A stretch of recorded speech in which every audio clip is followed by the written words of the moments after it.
Hello, আসসালামু আলাইকুম। কি অবস্থা সবার? কেমন আছেন? দেখেন সকাল, সকাল আজকে শুক্রবার যেহেতু ভাগ্নিদের ছুটি স্কুল, তো ওদের সাথে একটু পাগলামি করা শুরু করে দিলাম। এখানে ছোট একটা চুলা বানাইছিল আমার ভাগ্নি আর আপ্পু। তো ওই চুলাটায় আজকে আমরা ভাবলাম পিকনিক করব। যাই হোক, যেই ভাবা সেই কাজ, আমরা চলে আসছি পিকনিক করার জন্য। তো আমাদের ছোটবেলার কথা মনে পড়ে গেল, কি সুন্দর লাকড়ি কুড়ায় আনছে ওরা বাগান থেকে। অনেক সুন্দর লাগতেছিল লাকড়িগুলা ছোট, ছোট। আমার আপু সুন্দর করে আটি বাইন্ধা দিছে।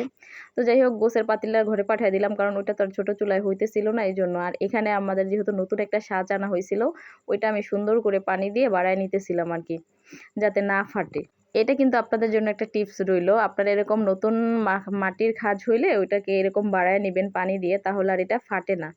যাই হোক, তারপরে এই তো আমরা পিঠা বানানো শুরু করে দিলাম। আপু সুন্দরভাবে আমাকে একটা ডো বানায় দিছিল।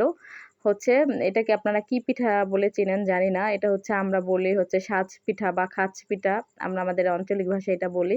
তো এই তো পিঠাগুলা খুব সুন্দর বানায় নিতেছিলাম। অনেক সুন্দর হয়েছিল মাশাআল্লাহ, প্রথমের পিঠাগুলাই।